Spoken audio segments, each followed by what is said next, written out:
आपने आज योग के माध्यम से हमें हर एक आयामों को बताया। और जैसे सूर्य भेदी प्राणायाम के बारे में सर कर रहे थे, तो बहुत ज्यादा अगर ठंड की स्थिति में अगर सूर्य भेदी प्राणायाम अगर हम करते हैं तो निश्चित ही हमें ठंड से बचने के कुछ फायदे मिलते हैं। तो आप सब भी सूर्य भेदी प्राणायाम रोज करिए। तो आपको बहुत बहुत धन्यवाद मिथिलेश सर, इतनी अच्छी जानकारी आप साझा करने के लिए। तो चलिए आज आज चलते हैं हम लोग आज की क्लास की ओर।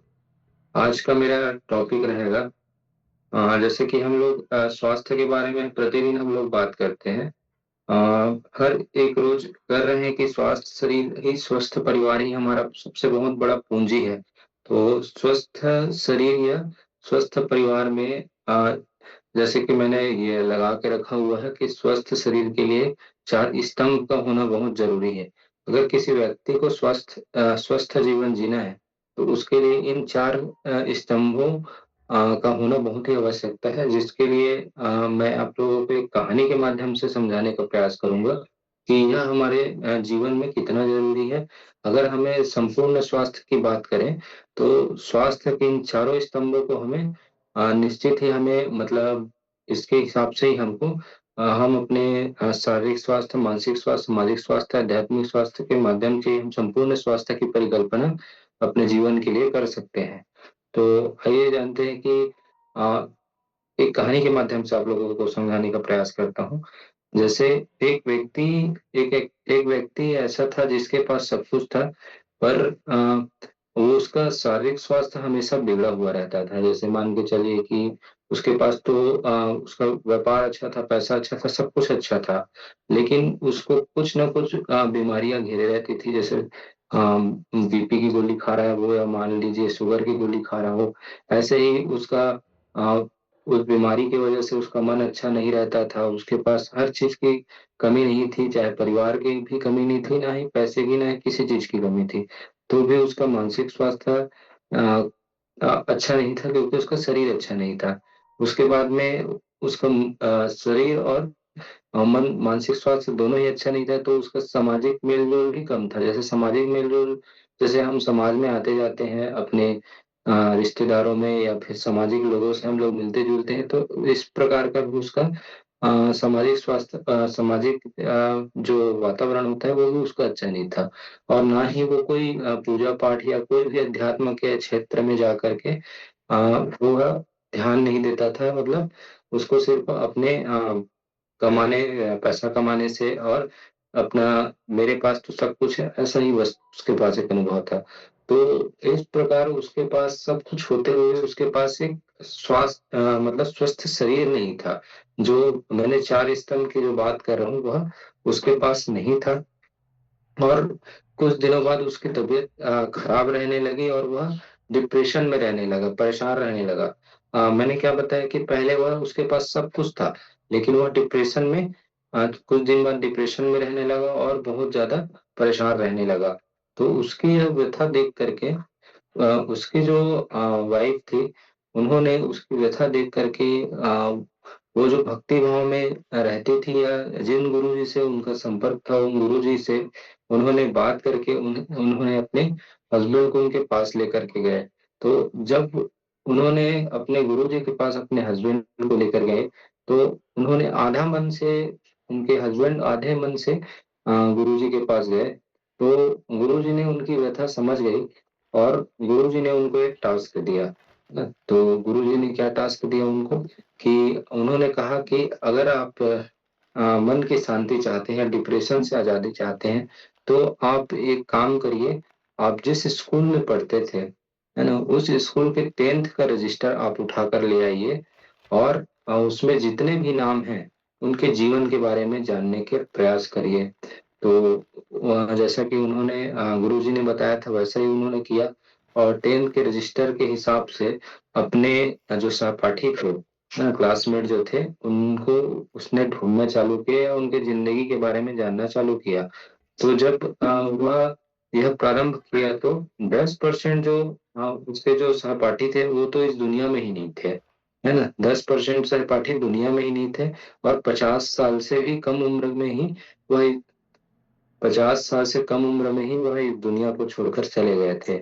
उसके बाद 5% जो लोग थे वो अ, जो जिनका तलाक हो चुका था या सेपरेट हो चुके थे, या उनके उनके पास परिवार भी नहीं था, है ना। मतलब उनका तलाक हो चुका था, उनका परिवार बिखरा हुआ था, उनके पास कोई परिवार भी नहीं था। और 5 से 7% लोग ऐसे थे जिनके पास में मान के चलिए धन नहीं था, या फिर वो अपने जीवन में स्ट्रगल कर रहे थे, है ना। मतलब कि उनके पास कुछ था नहीं, मतलब अगर धन नहीं था तो उनके पास परिवार भी नहीं था। कुछ लोग ऐसे थे जो शराब के चक्कर में पड़े हुए थे या शराबी हो चुके थे। जब उनसे वह मिला तो उन लोग बात करने की भी स्थिति में नहीं थे, ऐसा स्थिति बन पड़ा था। और कुछ लोग ऐसे थे जो हॉस्पिटल में लगातार चक्कर काट रहे थे। उसके पास न दवाइयाँ थी, दवाइयाँ चल रही थी, मेडिसिन बहुत ज्यादा मात्रा में खा रहे थे, और लगातार हॉस्पिटल का विजिट कर रहे थे, और बेड में लेट करके इलाज करवाना, या फिर कोई दूसरा उन लोगों को पकड़ के ले जा रहा है। ऐसा स्थिति 5 से 10% लोगों में उसने अपने सहपाठियों को देखा कि उसका इस तरह से स्थिति है। उसके बाद में कई लोग कोर्ट और कचहरी का चक्कर काट रहे थे, कि कई लोग परेशान थे किसी भी चीजों में, मतलब कोई भी प्रकार की चीजों से उनका कोर्ट से लेना देना था। और आप जान रहे हो कि कोर्ट में अगर कोई परेशान था तो कितना परेशान रहा होगा। तो कुछ लोग ऐसे कोर्ट में परेशान थे। तो इस तरह से जब वह स्थिति को देखा तो उसके मन में यह ख्याल आया कि इन सब की स्थिति से तो मेरा स्थिति काफी बेहतर है ना। इन सब की जो स्थिति थे उससे मेरी स्थिति तो काफी बेहतर है। तो आज से मैं अपने शरीर के प्रति ध्यान दूंगा, अपने मन को मैं अच्छा रखूंगा, और समाज में भी मैं अपना कुछ योगदान दूंगा, और मैं भक्ति भाव या आध्यात्मिक की ओर भी जाऊंगा। तो गुरु जी ने जो टास्क दिया उससे उनको यही समझ आया कि मेरे जीवन में सब कुछ रहते हुए भी अगर यह चार चीजें नहीं थी, है ना, जैसे कि उसके एक जो सहपाठी थे वो मतलब हॉस्पिटल विजिट कर रहे हैं, है ना। कई लोग कोर्ट में जाकर के मानसिक रूप से परेशान थे, है ना। कई लोग सामाजिक रूप से, मतलब उनकी स्थिति बिगड़ी हुई थी। और आध्यात्मिक रूप से भी कई लोग मतलब जुड़ नहीं पाए थे, उनके पास अध्यात्म से जुड़ने का भी समय नहीं मिल पा रहा था।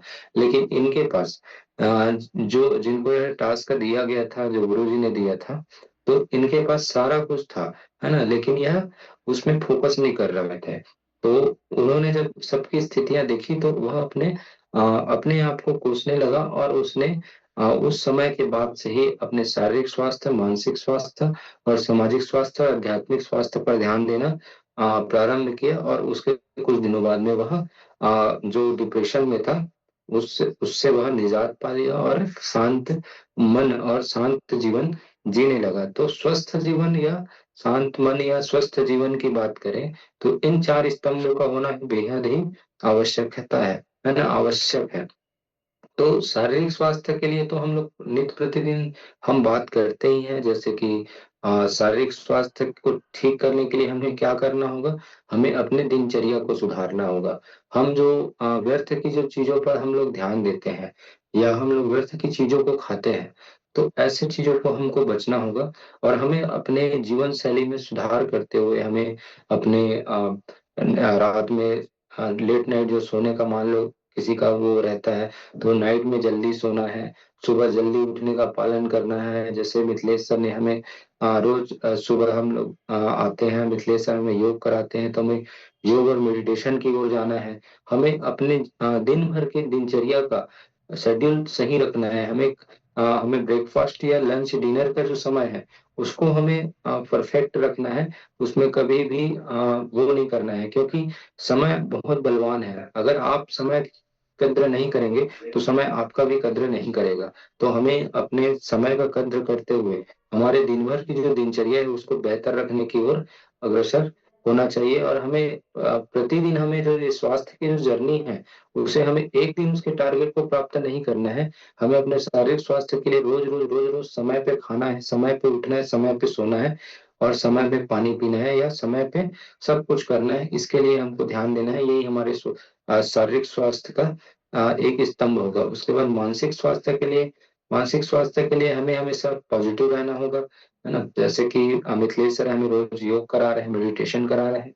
तो अगर हम डेली मानसिक स्वास्थ्य बेहतर रखने के लिए हम डेली योग या मेडिटेशन अगर करते हैं, या अगर आप प्रतिदिन अगर मेडिटेशन करते हैं, कम से कम 10 से 15 मिनट भी अगर आप मेडिटेशन अच्छे से अच्छे माहौल में कर पाते हैं, है ना। कोशिश करें कि एक शांत माहौल में करें। और जैसे कि अभी आजकल ठंड का मौसम है, तो जैसे ही सनलाइट अगर हमारे पास आ रही है, तो उस स्थिति में अगर हम मेडिटेशन करेंगे तो हमें और बहुत ज्यादा फायदा मिलेगा। क्योंकि सुबह का सनलाइट के साथ साथ हमारा मानसिक स्वास्थ्य बेहतर होगा। और मेडिटेशन के साथ साथ अगर हमें सूर्य की रोशनी मिलेगी और विटामिन D3 भी मिलेगा, तो हमारा मानसिक स्वास्थ्य बहुत बेहतर होगा। तो मानसिक स्वास्थ्य अच्छा रखने के लिए हमें भावनात्मक रूप से और सकारात्मक दृष्टिकोण, तनाव प्रबंधन, इन सारी सब चीजों को अगर हम करते हैं, है ना, तो हम मानसिक स्वास्थ्य को बेहतर अपना रख पाएंगे। उसके बाद में तीसरी जो आती है सामाजिक स्वास्थ्य है। तो सामाजिक स्वास्थ्य में कई सारे मतलब बिंदु हो सकते हैं। जैसे कि हमें सामाजिक स्वास्थ्य बेहतर रखने के लिए हमें क्या करना होगा, कि हमें समाज के प्रति सकारात्मक होना होगा। जैसे कि समाज में हमारा मेल जोल कैसा है, हम लोगों से किस तरह का व्यवहार करते हैं, है ना। इन सब सारी चीजों को अगर हम समझ गए, तो ये हमारे सामाजिक स्वास्थ्य में आएगा। जैसे कि हम देखते हैं ना कि कई लोग ऐसे होते हैं जो अकेलेपन का शिकार होते हैं, है ना। डिप्रेशन में जाने का कारण भी अकेलापन ही होता है। सामाजिक स्वास्थ्य की बात करें तो जैसे समाज में जिनका उठना बैठना नहीं है, या लोगों से मेल जोल नहीं होता है, तो ऐसे लोग ज्यादा डिप्रेशन में चले जाते हैं। तो सामाजिक स्वास्थ्य के लिए हमें ध्यान देना भी बेहद ही आवश्यक है। और इसके लिए जैसे कुछ बिंदु की मैं बात करूं तो मजबूत संबंध बनाना, जिसमें मजबूत संबंध बनाना मतलब जैसे परिवार या दोस्त या सहकर्मियों या समुदाय के अन्य सदस्यों के साथ संतोषजनक संबंध बनाना, है ना, यह मजबूत संबंध होगा। उसके बाद में प्रभावी संचार, दूसरों से हम बात कैसे करते हैं, है ना, दूसरों के साथ स्पष्ट और प्रभावी ढंग से बातचीत करने की क्षमता, जिससे हमें मतलब एक कॉन्फिडेंस लेवल बढ़े और हमें अपने मेंटल स्ट्रेस से आजादी मिले, ऐसा हम कर सकते हैं। उसके बाद में लचीलापन व अनुकूलन क्षमता, जैसे सामाजिक परिस्थितियों और चुनौतियों के अनुसार खुद को ढालने की क्षमता, जिससे किसी नए वातावरण में सामंजस्य हम बना सके, ऐसा हम लोग सामाजिक स्वास्थ्य के लिए कर सकते हैं। और संतुलन बनाए रखना, व्यक्तिगत समय और सामाजिक गतिविधियों, जैसे दोस्तों के साथ घूमना या फिर स्वयं के लिए समय निकालना भी एक जैसे चार लोगों के साथ बैठना या अच्छे लोगों के साथ बैठना, ये भी एक सामाजिक स्वास्थ्य की आ, मतलब आयाम में आ सकता है। उसके बाद में है समस्याओं का सही समाधान कर पाना, है ना। जैसे आप समाज में उठना बैठना कर रहे हैं, तो जैसे कि उनके कहीं सवालों का आप समाधान कर दें, या हो सकता है कि आप उनके साथ बैठे तो वे आपके सवालों का समाधान कर दें, इस प्रकार से भी किया जा सकता है ना। और उसके बाद में आएगा एक अंतिम आयाम जो है आध्यात्मिक स्वास्थ्य। तो आध्यात्मिक स्वास्थ्य के लिए हम लोग अध्यात्म से जुड़ सकते हैं। आप चाहे किसी भी धर्म संप्रदाय से हो, अपने आपको आप अपने धर्म या उसके आधार पे अध्यात्म की ओर ले जा सकते हैं। अगर आप किसी भी समुदाय से हैं, तो आप जैसे मंदिर जाते हैं तो मंदिर देवालय जा सकते हैं। मंदिर देवालय में सभी को समय बिताना बहुत अच्छा लगता है ना। या फिर आप घर में ही आप अच्छे से पूजा कर सकते हैं, या कोई भी समुदाय से हो तो पूजा कर ही सकते हैं आप, है ना। अपना जैसा भी आप इबादत करते हो वैसा कर सकते हैं।